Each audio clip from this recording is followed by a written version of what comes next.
Yo, what's going on, everybody? Welcome back to the show, the podcast. This is episode 59. I'm here with Thuuuney is here. We're gonna have a good time. We're gonna talk about the Twins, we're gonna talk about the Yankees, bigger sigh. But we got a lot of stuff to talk about. Thuuuney, thank you so much for being here. Yeah, appreciate you having me on, man. Looking forward to engaging in some conversation around teams that are still in the playoffs. Because my team did way worse, but your team ended in heartbreak there. But still a fun baseball season for sure. Yeah, I can go on. I had Mike Dro on a couple weeks ago. I can go on and on about the Yankees with him or without him, and it's Yeah. it was quite a whirlwind of a week for Yankees fans. Before we hop into Thuuuney's story, he's got a really cool story. Just a couple housekeeping items. Stream schedule. Tuesday, October 12th, 5:30 p.m. Wednesday, 5:30 p.m. I'm shooting to stream Friday and Sunday. However, it's a crazy work weekend with a giant event at our complex. So subject to change on times, but right now we're shooting for Friday, 5:30, Sunday, 9 a.m. I will obviously keep everybody updated on Twitter about what's going on with the stream schedule. Second thing, merch. If you're watching on YouTube, you're seeing my new Pinpoint God shirt that took me entirely too long to make because I do not know how to use Photoshop, but I figured it out. And if you'd like to support the show, support me. Thoroughly appreciate it. Never, ask you guys to spend money on me, but if you'd like to, I'd appreciate it. There's a couple new merch. Shirt. You should definitely buy it. Thank you. He complimented it without me bringing it up before, so it was nice. He paid me $100 to say that. And the reason I can afford promos like that is because you guys buy the merch. So continue to buy the merch. Also have a new shirt, an Outlier shirt that I made. Just check them out. If I remember, I'll put the Outlier shirt over the YouTube video so you guys see it. Finally, last bit of housekeeping. Over the next several weeks, you'll see some redesigns on stream and on my socials. Shout out to Mrs. True, Maddie, and J Pro, who are in the weeds right now, putting some work in to give me some really cool new scenes and logos and banners. We're trying to really pull the brand all together. So over the next couple of weeks, you'll see that in some bits and pieces. And then when everything is finally in place, we'll have a giant rollout stream and kind of have some fun. But enough ignoring my very special guest. Thuuuney has such a cool story because obviously very active in our community. You've probably seen him on Twitch, YouTube, Twitter. But one of the reasons why he got so big the last year was just a really, really unique thing he did during COVID. And during the pandemic, I did my research on this, by the way. I read some articles because this man had articles written about him. This man had stories written about him. During the pandemic, people wanted baseball and there was no baseball on TV. This was at least during quarantine. And he started streaming MLB The Show simulated Twins games and doing play-by-play, which is so cool. So I don't know, break down for me kind of where did that idea even come from? How did it all come together? Stuff like that. Yeah, so like growing up, something that my dad always thought was funny when I was a kid was when I was playing like backyard baseball or I was playing Madden MLB or not MLB The Show at the time. It was EA's what is it, MVP baseball, I think is what it was when we were kids. Yeah. So when I played, I would make, because I played in the basement, so I like to be away from everybody because I would mute the audio and I'd pretend that I'm like broadcasting the games. And my dad thought it was like the funniest thing. But flash forward all the way to like COVID, and I had like kind of brought up the idea of how I wanted to stream a little bit. My parents have always, and this was back when I like literally had like, I think 50 followers on my Twitch account at the time. So I started when I was like 16 or whatever. And I talked to my dad about the idea of like broadcasting these Twins games that were supposed to be played because we don't have a season. And my dad talked about like how I always like seemed to really enjoy like broadcasting. I had some experience in that too. So then I ran with that, and I started like 2 games in. I just like went live randomly and kind of did like the Twins game that was supposed to be had. But I always feel like I have to like overperform everything. It's just how my brain works. So it got to the point where like the Twins would be playing. We're supposed to be playing the Giants, for example. So I'd be messaging moderators in the Giants subreddit saying, "Hey, I'm broadcasting this fake video game. Can I like advertise it on your Reddit?" And then also, "Hey, I need some like cliff notes to talk about while the game is going. Like, do you have talking points you guys thought you were going to be talking about during the 2020 season?" did that with like basically every team, and was doing games for a while. And then, as you mentioned, fortunately got covered by a couple of news outlets here in the Twin Cities about that project. And like broadcasting is always like, not like just broadcasting on Twitch, but like being a broadcaster has always been a passion of mine. So that gave me an avenue to go through that passion. And then after the actual season started, I said I might as well stream the game anyway on Twitch, and now here we are. So, And, for people who are listening, I have some broadcasting experience as well. I mean, I was in my college radio station. I've trained in sports play-by-play and sports radio and things like that. And putting together boards for teams, people don't know a board is kind of like your giant manila folder thing that you open up and you write down bits and pieces for every single player who might see the field. And you better have something on every player, because the one time you don't, that player steps on the field. So putting together boards is a process. Putting in the work is a process. And, sure, he's next to a computer while he's doing his, because it is a virtual game, but putting the work in for that is tough. Putting the work in for that is time intensive. So, I mean, you talk about how you started your Twitch channel when you're like 16. I don't know how invested you would consider yourself at that point in Twitch, but ever since the pandemic began and things like this, it seems like, things have just kind of skyrocketed. So how would you describe the growth from like then to now? Yeah, streaming when I was 16 was mostly just because back then I was trying really hard to play competitive Madden, so I wanted like to stream my games whenever I was in tournaments, and it was just a super casual thing. I think the most viewers I ever had at any point back then was like 20 or something. And then flash forward to COVID, once the Twins project got over and I started streaming the game every day. I have no idea how it happened, because if there's anybody listening that is like trying to grow on like Twitch, social media in general, you got to diversify your content like crazy. I was an absolute boomer dinosaur and literally just streamed. I never posted on TikTok, never posted on YouTube, really didn't post on Twitter that much. And like I got partnered somehow without diversifying my content. And then after I started diversifying my content on like TikTok, YouTube, other places like that, it really kind of skyrocketed from like for a little bit as a hobby, got to a point where I really wanted to try and pursue it to be like a potential career. And I still don't know if that's a possibility down the road, but the whole reason why I was doing that was because I couldn't find a job in education. Like it was virtually impossible to find a teaching job where I'm at, and to even find a student teaching placement. So streaming was like something I could pour my time and energy to. And I'm really thankful that some people seem to enjoy it. So when you were broadcasting the games, because when you play the game, you can play a full 9-inning game online in 45 minutes to an hour. You could play a full 9-inning game against the computer if you really try hard enough in probably 30 minutes. When you're simulating a game as a viewer and you're not invested in playing it or anything like that, did you find like the game speed too quick for a broadcast? Like what was the pacing like for you? Oh yeah, and the funny thing about that is, I've started to like MLB The Show has their own sanctioned like summer circuit, fall circuit, and whenever I've had time, I just boot up my Twitch and I cover those games whenever they're going. And I mean, that's the thing about the video games, like you just said, like they move significantly faster than a traditional baseball game would go. Like I got used to, so I think I want to say like maybe 60 or 70 games of the fake games when that was going on.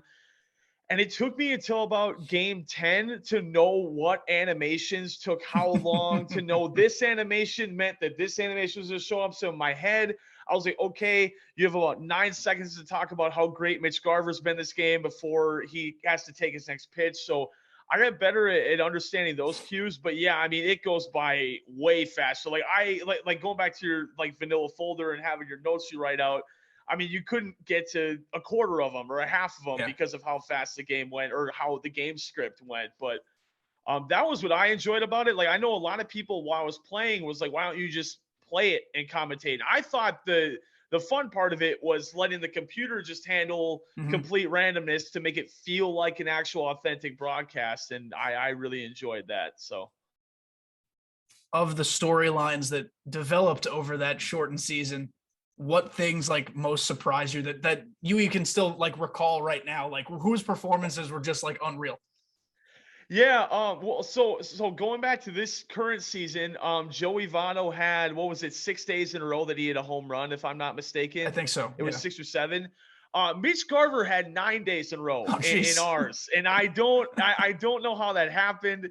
He had a streak. He ended up like the computer is weird with certain players where there were guys that like were kind of consistent, like Polanco was kind of consistent, but the power guys in a franchise mode, it's just like 0 for 4, 0 for 4, 4-4 with 4 home runs, like 3-4 with 3 home runs. Yeah, Like it's it's all or just, nothing. Yeah. yeah, it's all or nothing, like pure chaos. So I mean, there was some really fun, crazy games, and some of the most fun that I had was like there'd be a routine grounder to first, and like the first baseman, because the game is a video game, like wouldn't animate, so Sano wouldn't cover first. It'd be an infield single, so I'd have to pretend that Sano tripped on his shoelace or he saw a ladybug in the grass. Like Yeah. it's like those kind of moments were fun to kind of play with. But yeah, I can still recall a ton of the stats off the top of my head because, like you said, it's just you pour all those hours into Mhm. like making it feel like a broadcast, so it's like ingrained in your brain.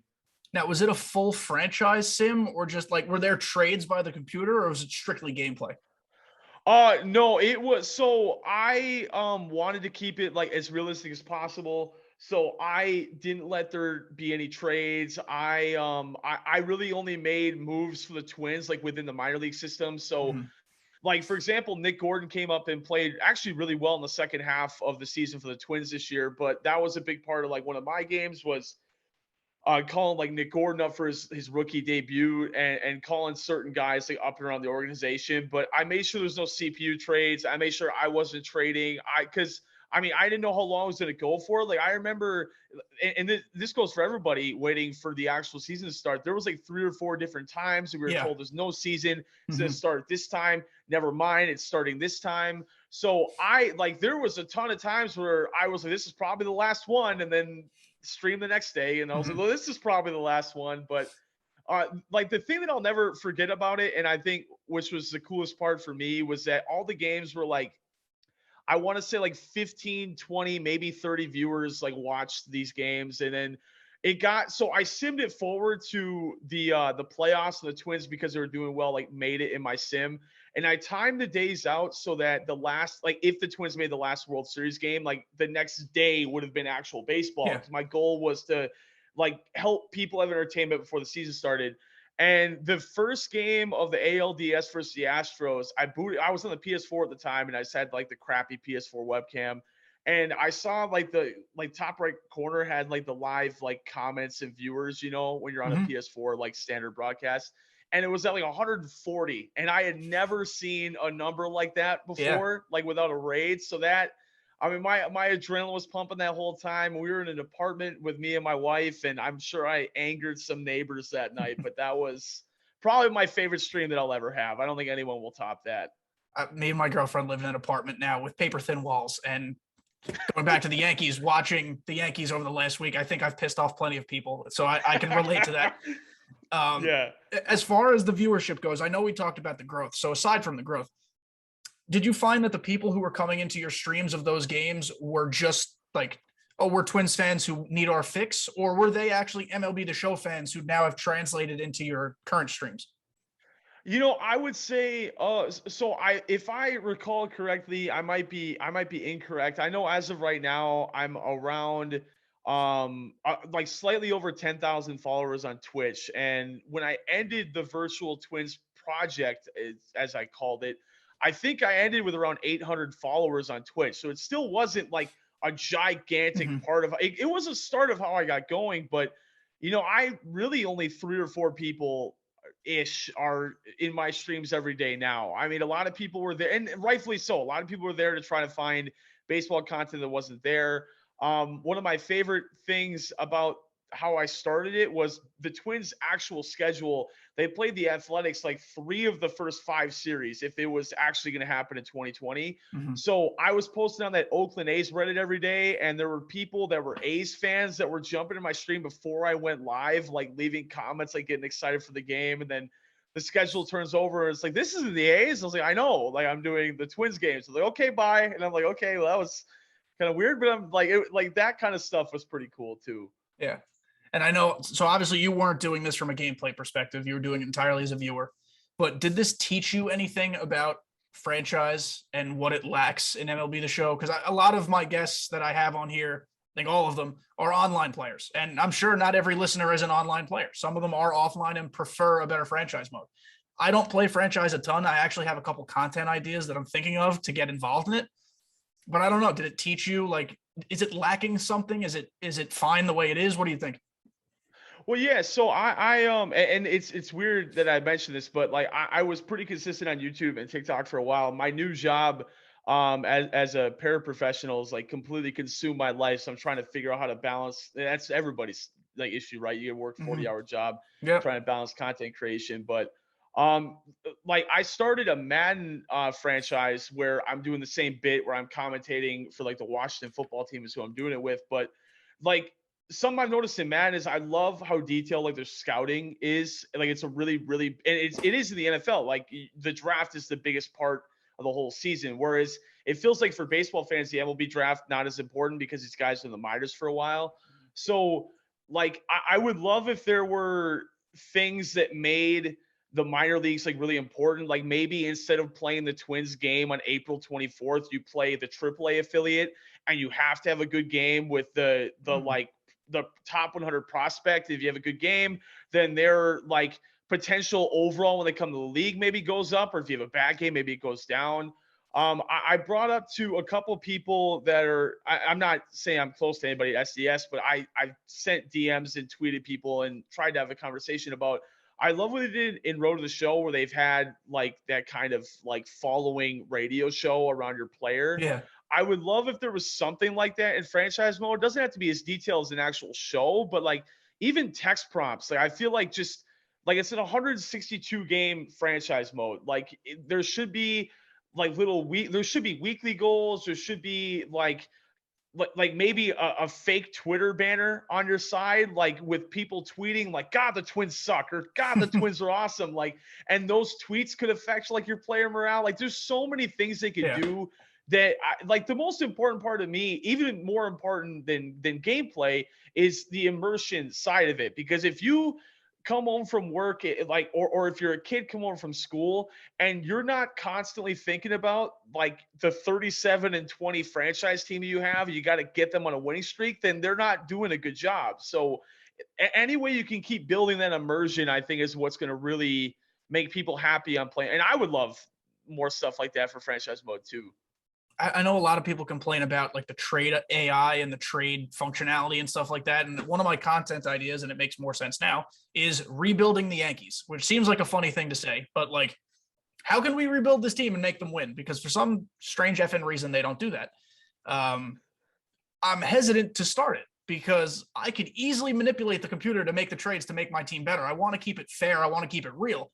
And I don't know if franchise as it's currently constructed can do something like that. Yeah, I mean the issue that, because I was considering doing a franchise mode as well, but I mean we're both like working a job, and if we had the luxury of as much time as we could, I feel like the best way to honor it from a viewer perspective and your perspective is to just research the rumored trades and you control every trade in the league and you just do those trades. Yeah. Because the CPU trades are outlandish. I mean, Ant Ortiz tweets out, it feels like maybe every week, like some Mike Trout for two random outfield prospects with deep potential, and like I don't know, like Rajay Davis or something, and like you get Mike Trout for that. Like that would never happen. Like it's just, and the weird thing is that they made a huge point that the trade system is better this year. Like they were adamant that this is like the best trade system you guys have seen, and it clearly isn't. So I'm not sure what got messed up there, but like I love Diamond Dynasty. Like I love streaming. I love playing online. Me too. Before I started streaming, I've been playing this game since MLB 08, and I always played franchise mode. So I would love for there to be more of a reason to play franchise, because like we both love playing online, but we also would love to just play a random game against Baltimore in April. Like a nice chill game. You can talk to your chat more. Like that would just be more fun. So I think we're both hoping that franchise gets big updates in the future here. I'd love something like that because like you said, I love online play. I like testing myself online. I feel like my online skills this year have gotten exponentially better than they ever have been before. Like I'm 70 games over 500 in ranked, and for me, that's like, how is this possible? Like I was like 500 last year, so I enjoy seeing my improvement. But at the same time, if I want to have fun with content and do theme teams or chat pick my players, I'm playing on Hall of Fame every game now. I don't feel comfortable doing that because I'll get my shit kicked in. So Yeah. it's a weird dichotomy. Like, you want to play the best, but you also kind of just want to chill sometimes. And I'm hoping the next game, I'm sure they're putting a lot of work into it, because Lord knows they haven't put a lot of work into this one since it dropped. But hopefully they give us a franchise that's worth playing. You know, their big thing this year was like, we have depth charts now. You've had them before, guys. Like Ramon, come on, don't. Yeah. Ramon has given us depth charts before, and they have dark mode now. The screen is much easier on the eyes. Those are the two big improvements to franchise mode. That I'm just, I'm hopeful for franchise. Like you, I grew up playing like single season mode or franchise mode, whatever it was called. I remember I used to play on rookie mode and try to go 162-0, which really on rookie mode, it's not that hard, because I just wanted to see what the stats looked like at the end. And I would quit games if I started losing, because I was a little shit. But that's like, I used to live on franchise mode. I used to hit like 200 homers in a season with, Albert Pujols or whoever it was. I don't know. I miss it. I miss that thrill of playing franchise mode. Yeah.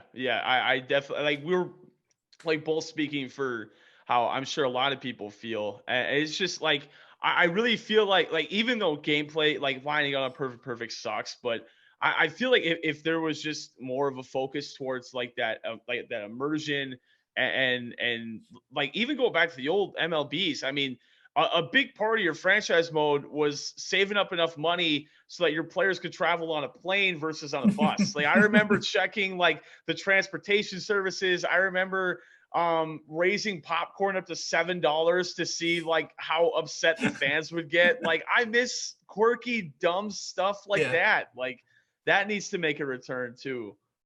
Yeah, like managing the budget of the entire stadium. Oh, we'd like a new field. Oh, well, your beer prices gotta like double. So stuff like that was cool.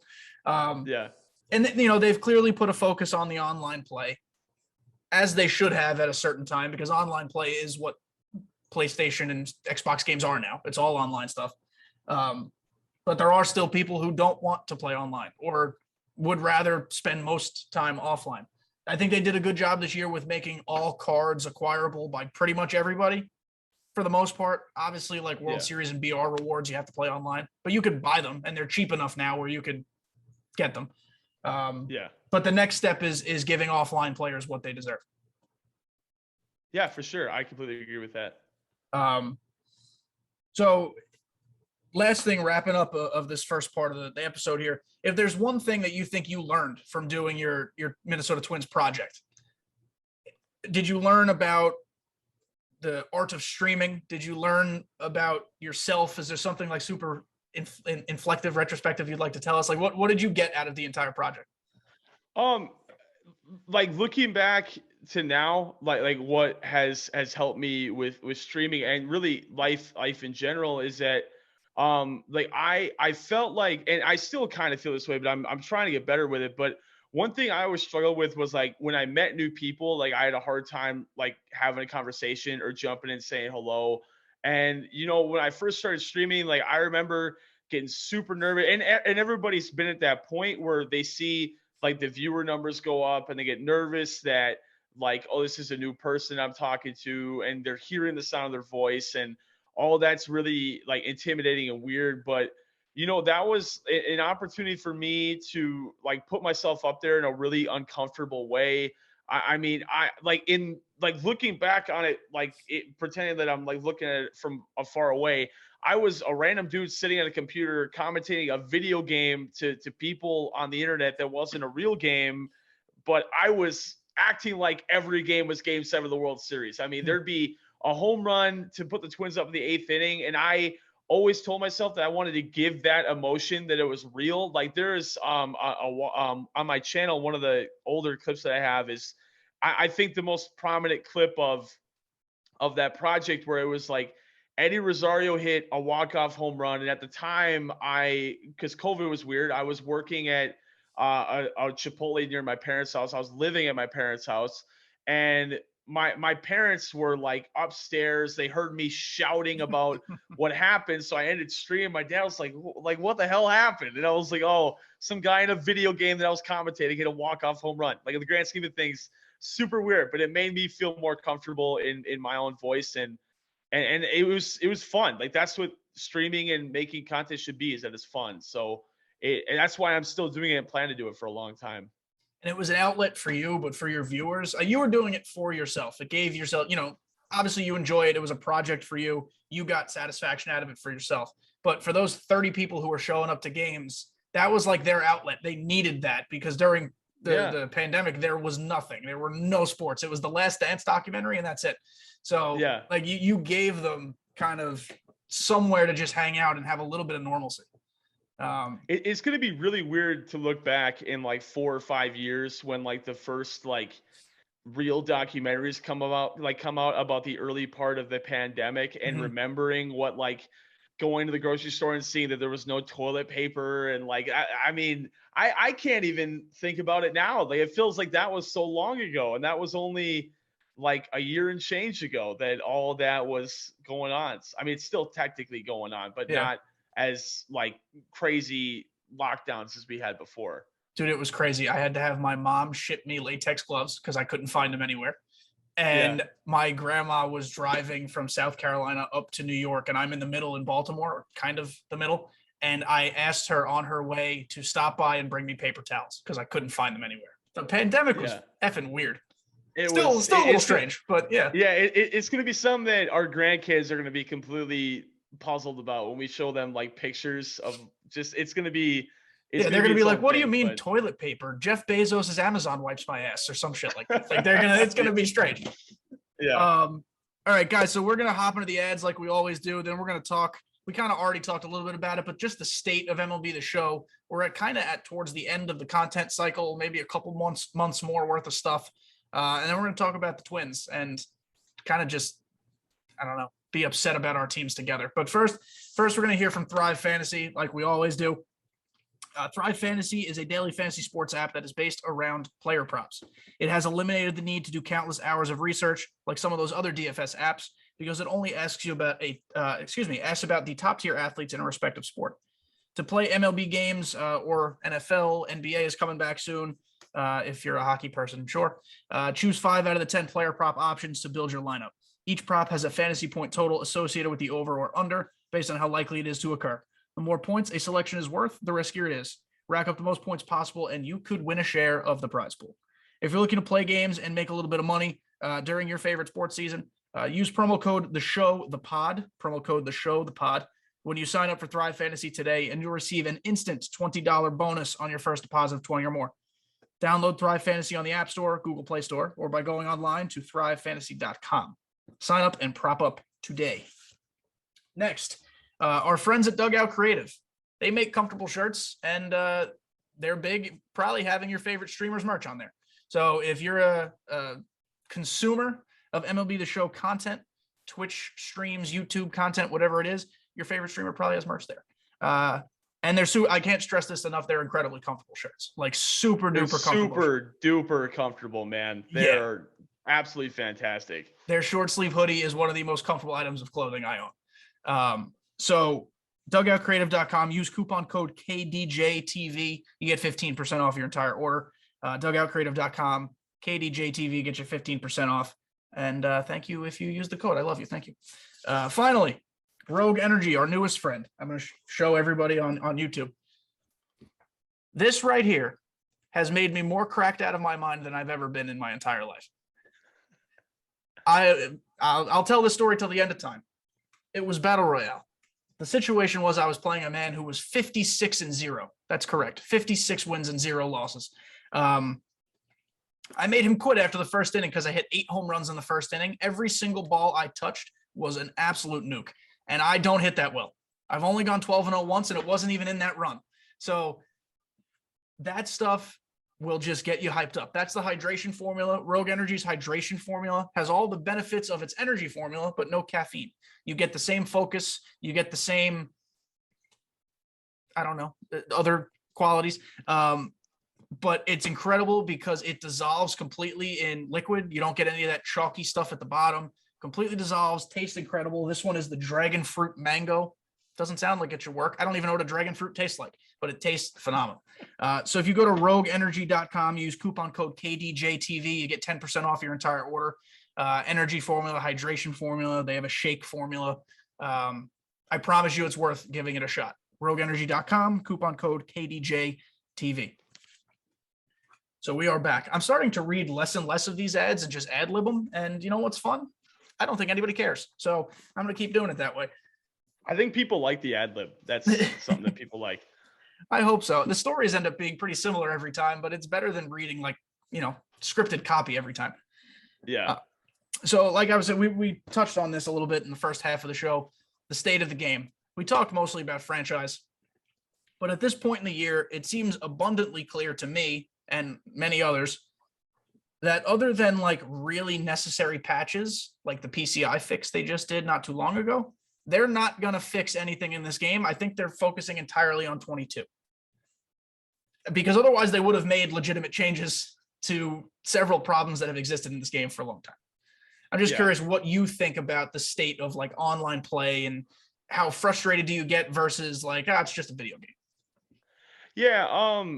I would like to think that the reason why we haven't seen really extensive patches is because, one, it's the first year that Xbox is integrated. So I'd imagine they probably got word from like Sony or SDS, Xbox as well, that this is like a really big year for us. So maybe the best approach is to be more standoffish because if we're constantly fixing things, we might screw the game up more. Mm-hmm. I also think another issue is that they might have anticipated a certain like server load, and that's why they ran those tests before the game even came out.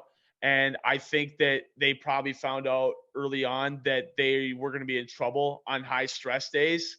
And I like we've seen what's happened on like big days where we can't get in or like there's freeze offs. But the thing that's been worrying me, and it's probably just the happenstance of me checking Twitter and having certain people that I follow, but it looks visually as like someone who streams and someone who's constantly trying to consume as much MLB content as possible, that freeze offs are happening more often.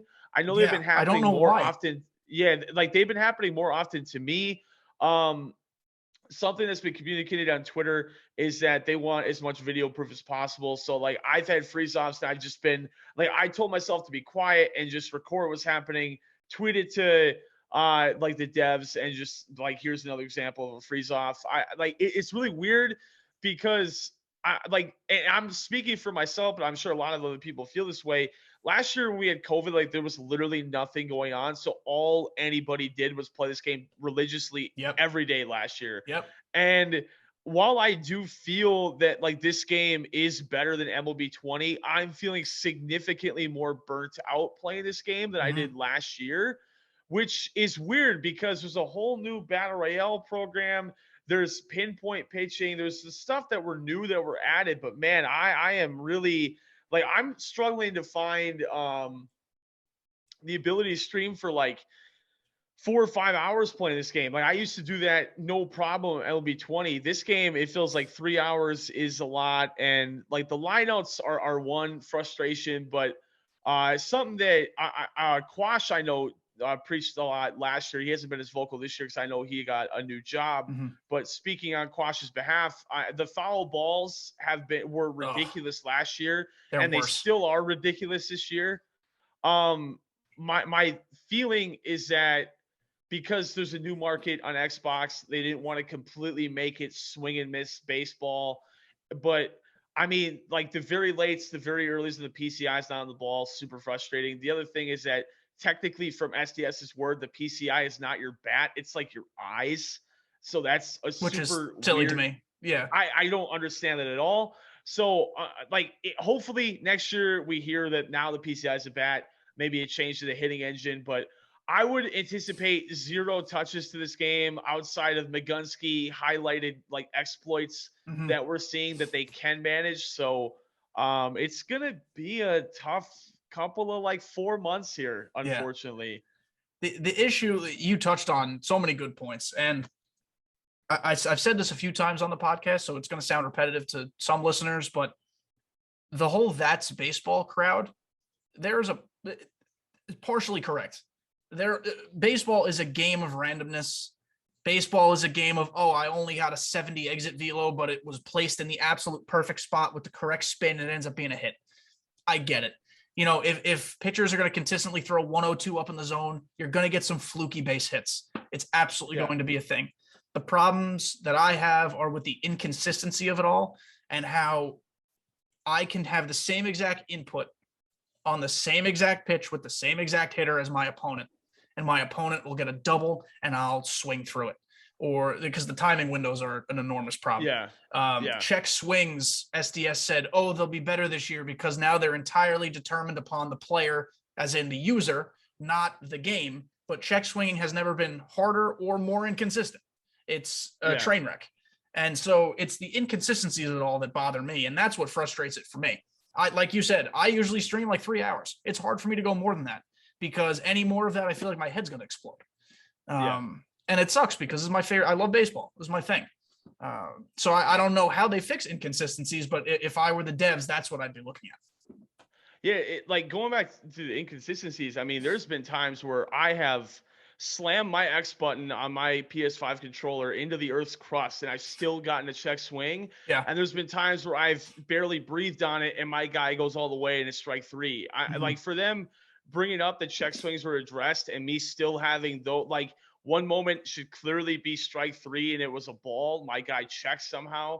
Now, I know like the discipline rating still technically matters, even though they said that's not a big part of the quota last year. Because if you remember, the 99 Gary Sheffield last year had like 123 discipline or something. That man should never be able to check swing. He is so aggressive with the bat. Absolutely not. I know. So all year in MLB 20, if you're facing Gary Sheffield, you're never going to get him to swing on the outside of the plate because it'll always be a check swing. Yeah. That was like Ty Cobb a little bit too. But yeah, like those inconsistencies are frustrating. And just like one point I always try to bring up whenever I'm talking about MLB The Show to anybody I'm on your podcast, I'll bring it up here. I am a huge presentation guy.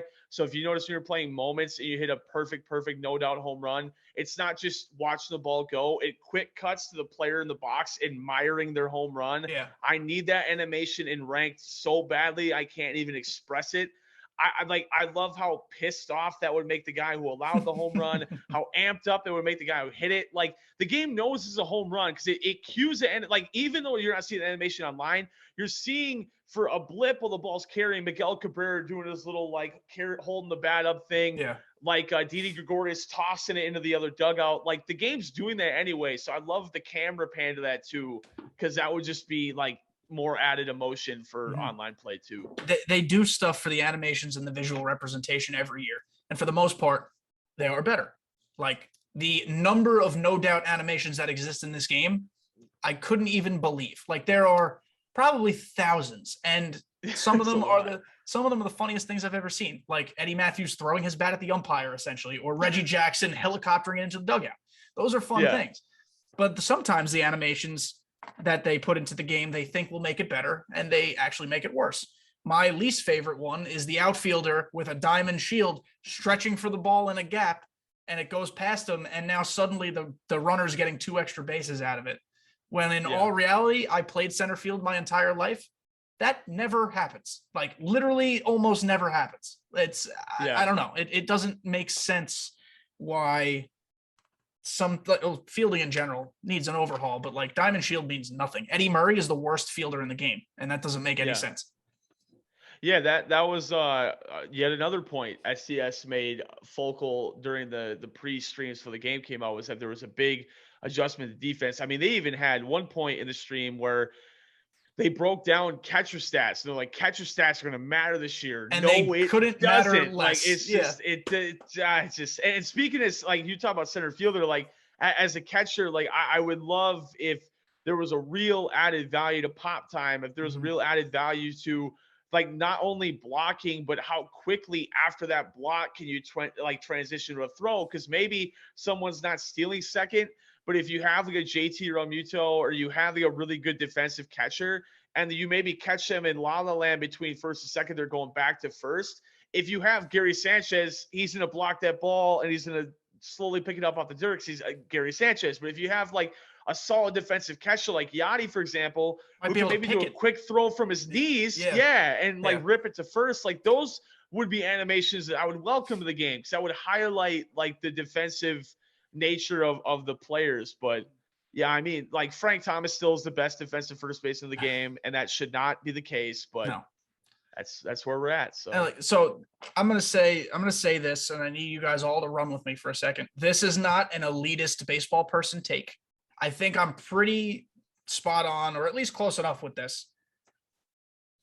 As far as video games go, NHL, Madden, 2K. I don't really play FIFA, and I don't have experience with FIFA, but maybe even FIFA. There are only so many things that can happen in a given moment, right? In those sports. The games, for the most part, are pretty linear. Ball's going to be dribbled up the court. Ball's going to be shot. Ball might be stolen. Ball might be blocked. But like that's virtually all that could possibly happen. In baseball, there are so many little micro things happening on every single play. So much of it is timing based, like stealing, like pop times, like throw releases, like swings.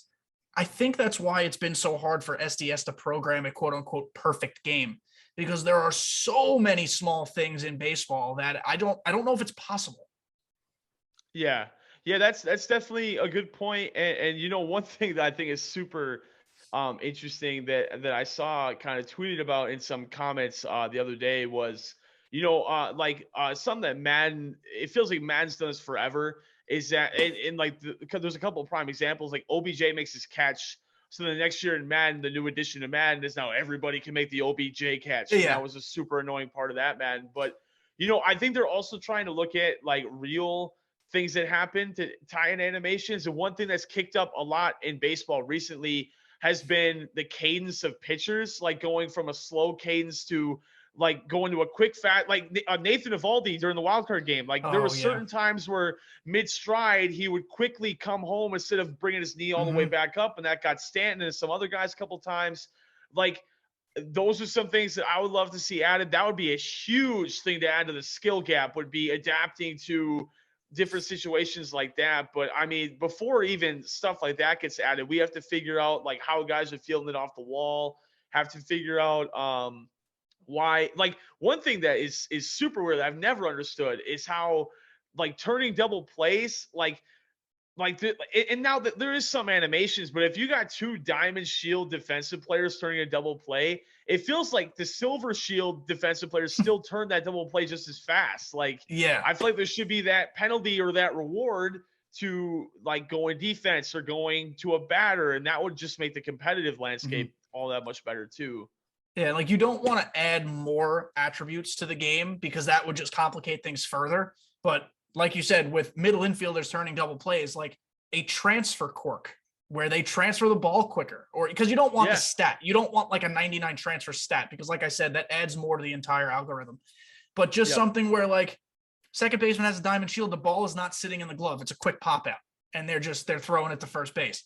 Outfielders with urgency, like you said. AI should be able to tell the player like, oh, there's someone rounding third. I need to throw the ball. Like I can't just crow hop 12 times. Oh man, I could rant about that forever. But it's so bad and inconsistent. Like I said, like you'll get a guy with a bronze shield who's the fastest at releasing the ball you've ever seen, and then Cody Bellinger, who's a diamond at all three outfield positions, takes a sweet ass time. And I don't get it. Yeah, it's pretty weird. It's crazy. So the game, as we've discussed, we hope is better. MLB The Show 22, MLB The SHO 22, because if it doesn't have Shohei on the cover, I'm going to be upset. That'd be pretty cool. Yeah, I hope that happens. It'd be so cool. I hope it's the best game we've ever seen. You know, they got the Xbox stuff out of the way this year with introducing it to a new audience. Hopefully, as Dimmu jokes, the small boutique Sony store buys bigger servers. Like, I don't like, let's have this game work all the time. That would be nice, I think. Yeah, Now that it we really know how would. many users there are going to be. But I think the future looks good. If we could get this level of content, no more, no less. Like if next year's game was the same exact level of content, maybe strategized a little better, but the same exact level of content with better gameplay, I don't think a single soul would complain. Yeah, for sure. So that's what we're hoping for. It's October 7th when we're recording this. There's probably 2 more months of unique content coming out before they have like the forever event, and you just win standard packs in December, which are oh so useful. Yeah. But a new game's coming soon. It, in all likelihood, will not be delayed like it was this year. We're probably looking at like a mid-March release. That's all speculation, of course. Normally in the game cycle, I think we get the next cover star in October, usually. So who knows? Maybe we'll get it soon. They might surprise drop it. I don't know. Yeah.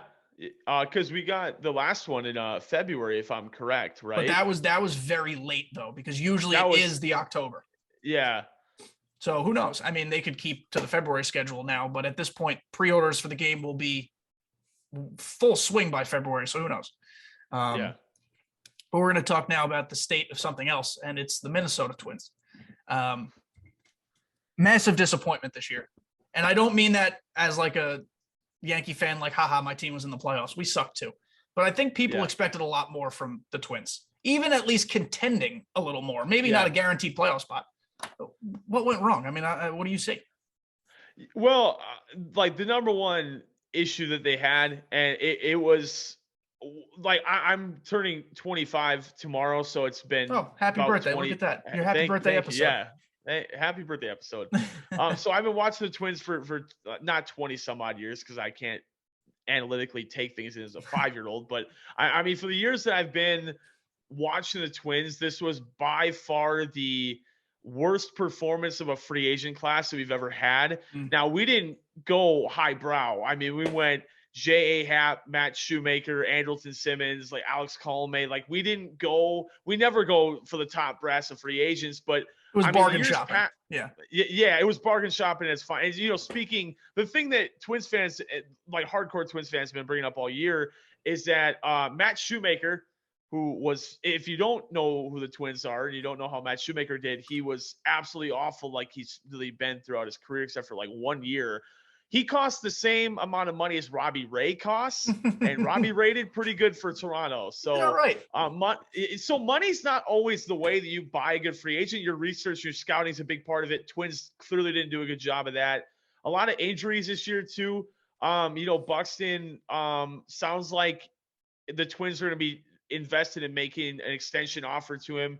As a hardcore Twins fan, I think that if you don't sign Buxton, that's a huge mistake. I don't care about his injury history. The last thing that I want to be doing is watching him hit home runs and steal bases and rob home runs for like the Yankees or somebody else. Well, here's a quick aside. I tweeted this literally today. I said, I do not think the Yankees 2022 center fielder is currently on their roster. I know Aaron Hicks is under contract for like 4 or 5 more years, but he's like $10 million per. You can trade that contract. If the Twins are going to trade Buxton, you better not let him go anywhere else but the Yankees. You better trade whatever the hell Minnesota wants for Byron Buxton, because that man, when on the field, is a superstar.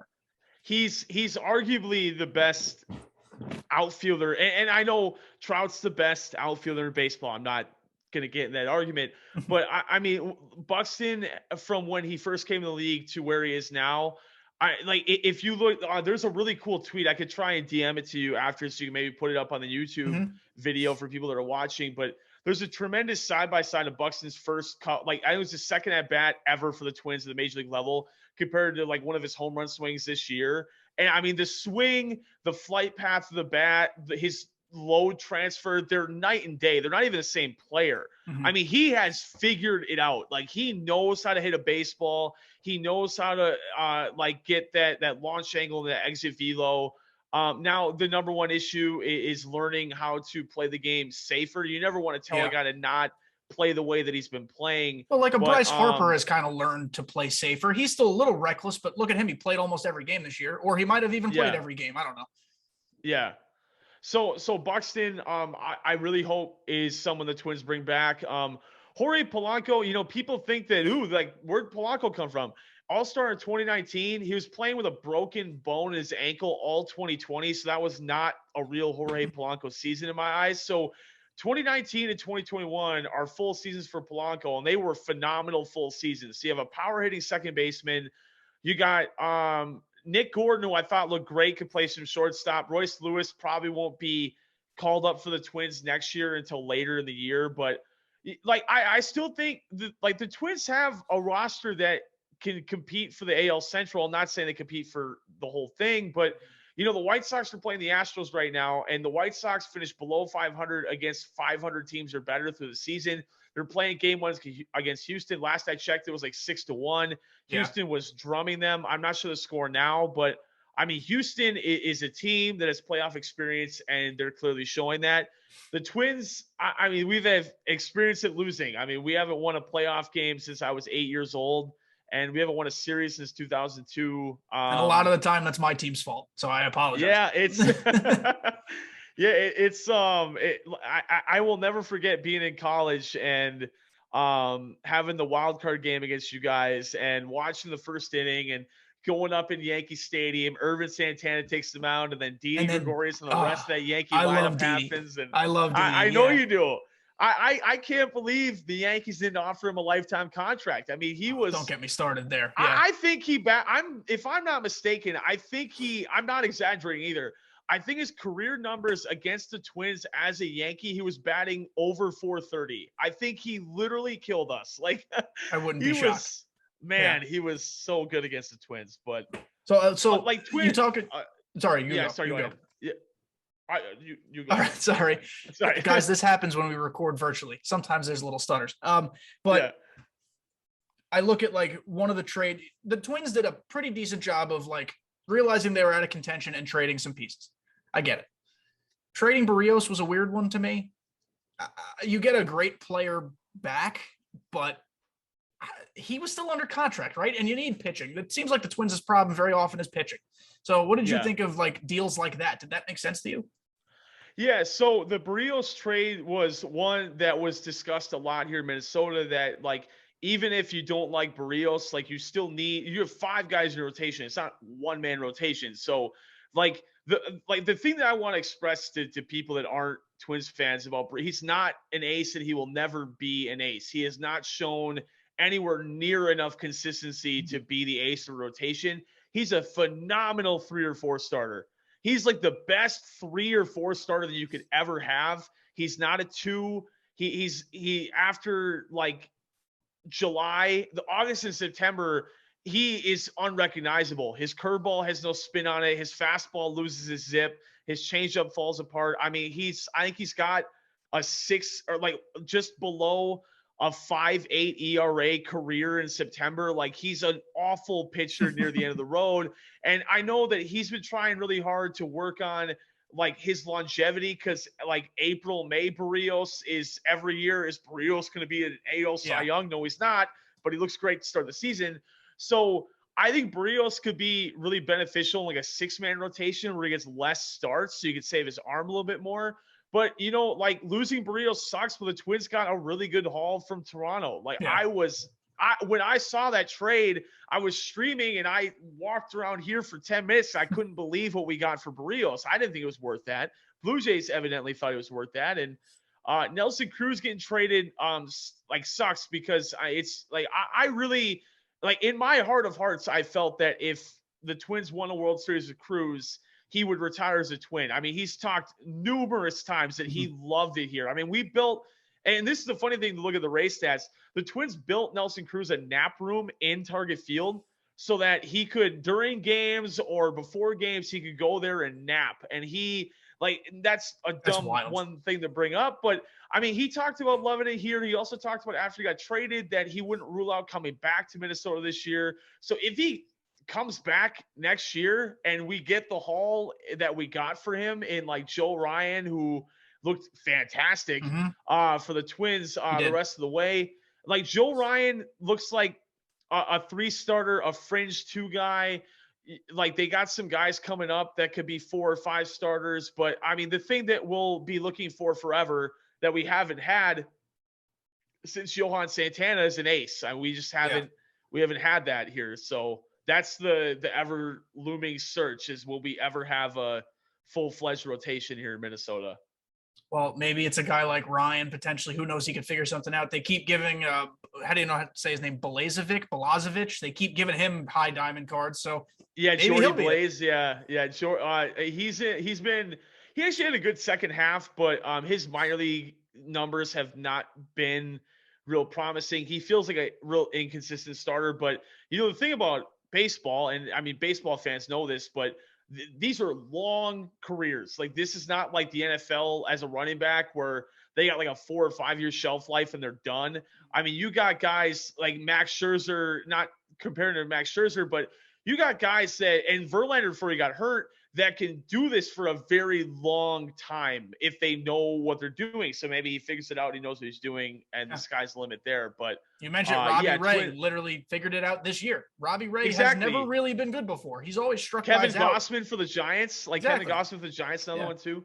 Yeah. So at any point, especially for pitchers, because pitcher is such a finesse mental game that if you like just get in the right frame of mind and really learn what your stuff does, you can succeed. Some pitchers try to be what they aren't, especially young pitchers.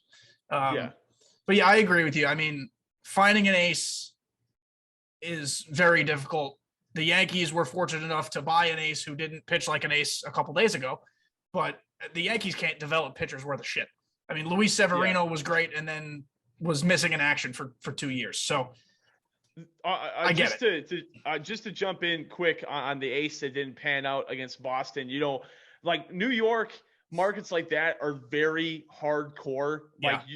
It's winning is expected in those kind of markets. So coming from my nice Minnesota, like atmosphere where I do anything to watch us barely make the playoffs and then lose again because I just missed the thrill of it all. Yeah. Where we don't have expectations on World Series really around here, but like I would like to think that Garrett Cole had a really weird year. Like there was the whole spider tag thing. There was still getting used to being a Yankee, and this was his first playoff game as a Yankee. I mean, there was a lot of first one, right? I'm pretty sure I'm right on that. Was this first? No, they were in the playoffs last year. I'm trying to remember what his start was like last year. But that was no fans. Like that. Last year was a weird season, no fans, but also shorter season. He had to like stretch himself out again. Like there's a lot of weird factors this year. So basically, you're looking at year one. And this is how everybody was kind of treating 2021. Like year one in full for Garrett Cole. And if there's enough people in that clubhouse that say like, hey man, like that game sucked, but like at your best, you're one of the best in Major League Baseball, the Yankees are going to be fine. I don't think that like people on Twitter that are saying regretting signing Garrett Cole, regretting idiots, like trade him, idiots. Absolutely. I mean, you're looking at one of the best pitchers in baseball who just had a tough season. I mean, like the greats have all had a season where they have not played very well, and that's going to be something should the Yankees make the playoffs next year and he's pitching maybe against Boston, maybe against somebody else, that he'll have that in the back of his mind, and that'll be fuel for him to perform even better. So if you're a Yankee fan, you should kind of be excited because I think that his work ethic has shown that he's going to make 2022 a really good season. So yeah, the spider tack thing was funny.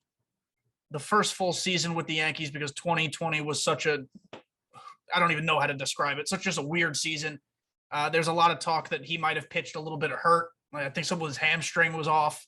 It impacted his landing and delivery. Like you can look at his starts from a month ago versus his start last night, and his deliveries looked a little bit different. So maybe he was overcompensating for something.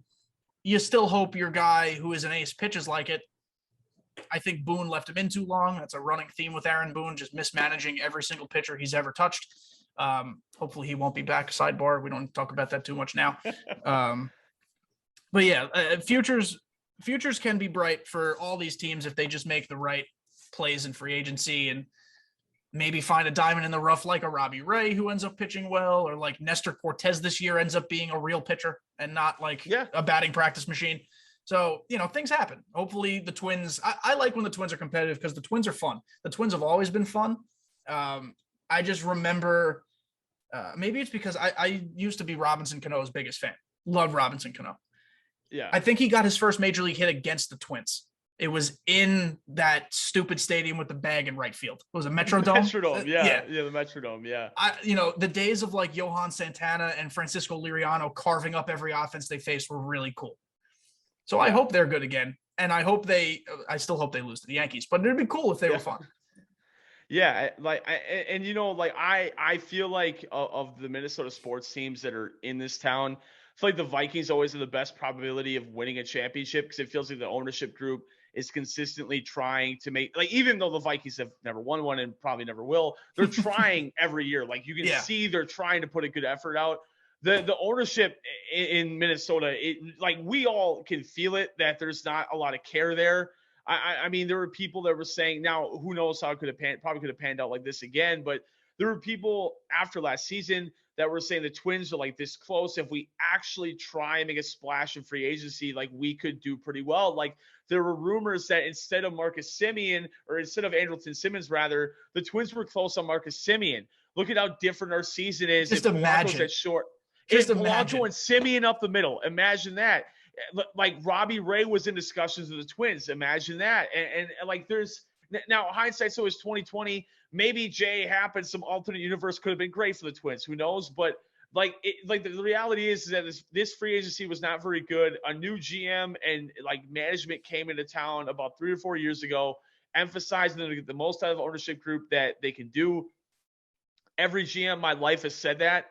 And as Twins fans, if this offseason is not them trying really hard to bounce back and they just kind of let the Twins falter and become like a 4 or 5 team like we finished, then I mean, it's really going to feel like all hope is lost as Twins fans, because it's just like Josh Donaldson was super random. Like, I remember when the news that we signed Donaldson, that deal happened, I kind of looked around at my friends and I was like, first of all, I don't think we needed him. But second of all, I've never seen us do that. Like that's a real baseball player we're signing. Yeah, that's a real guy coming here. Like, this guy's can hit. Like, he's Josh Donaldson. Like, he's not like some random Joe Schmo that sucked for the Mariners for like 3.5 months. So that was a cool sign. And if stuff like that keeps happening, then I'll be really happy.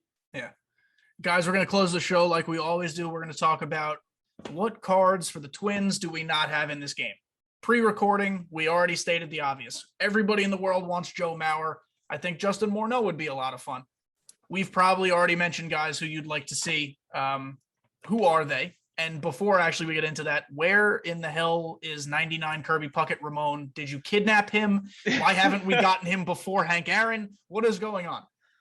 Yeah, I'm anxiously awaiting 99 Kirby Puckett to come out, because his 89, I was made fun of by a lot of people in the community. That, I mean, obviously, like, everybody, like, if you're a Yankees fan, you probably keep certain Yankee players in your lineup longer than, like, if they're an 89, there's a 95 that comes out, you keep the 89 in because you feel like you love that card. It's a Yankee.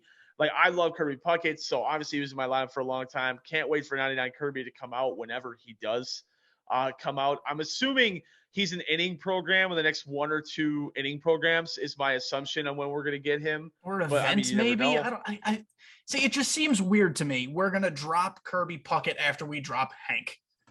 Yeah. When I talked about strategy of content before, this is what I'm talking about. Like, yeah, I understand the want to give players the good cards. Like, everyone's been waiting for Hank Aaron, but no one's going to use Kirby other than Thuuuney now. So I don't understand.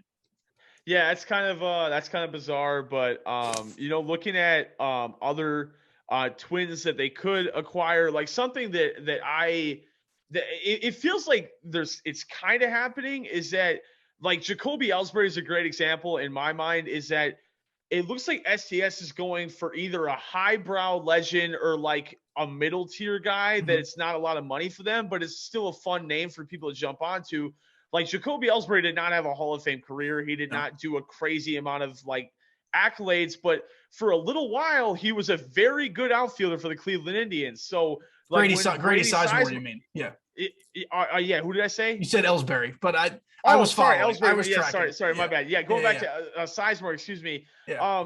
So like when Grady Sizemore got announced, like that was like, wow, like Grady Sizemore. Does that mean we're getting more of these like random guys that were just okay for not okay, but like not Hall of Famers? So like looking at the Twins, the first name before I go to like the bigger names that haven't come out yet, Eddie Gordado was called Everyday Eddie back in his prime Ooh, for the Twins. that's a good And one. that's not El only a Gordo. fun. Yeah, exactly. So he'd be a lefty reliever. There's never enough lefty relievers in this game. So like Eddie Gordado, Everyday Eddie, El Gordo, whatever you want to say, would be a huge addition to the game. I'm also a big fan of like more representation in the game. So not just like finding every white legend you can find. Like there's a lot of people that play this game. So you find people from different like cultures that were like still very important for like the Twins, for example. So I would love Eddie Gordano to be added. Thinking of some more guys like that. I still think, despite all the names you might be thinking of as a Twins fan, I loved Michael Kadire. What a nice swing he'd have too. Oh, his game and how he treated baseball and how he carried himself. I really looked up to Michael Kadire when I was a kid. So seeing Kadire being added would be awesome. Now, I mean, obviously, Johan Santana's probably the number one outside of Joe Mauer legend that people are waiting for the Twins. If I'm not mistaken, Francisco Liriano just retired from baseball this year. Maybe it was last year. I'm not sure. It was one of the two. I don't know if he took 2020 off because of COVID and then didn't come back, something to that effect. Yeah. But like with Francisco Liriano, like seeing a prime Liriano card with his slider would be like a 97 Liriano would be unbelievable. I would have so much fun with that card. So Liriano definitely won outside of Santana. Now Santana probably being the most marquee name outside of Joe Mauer.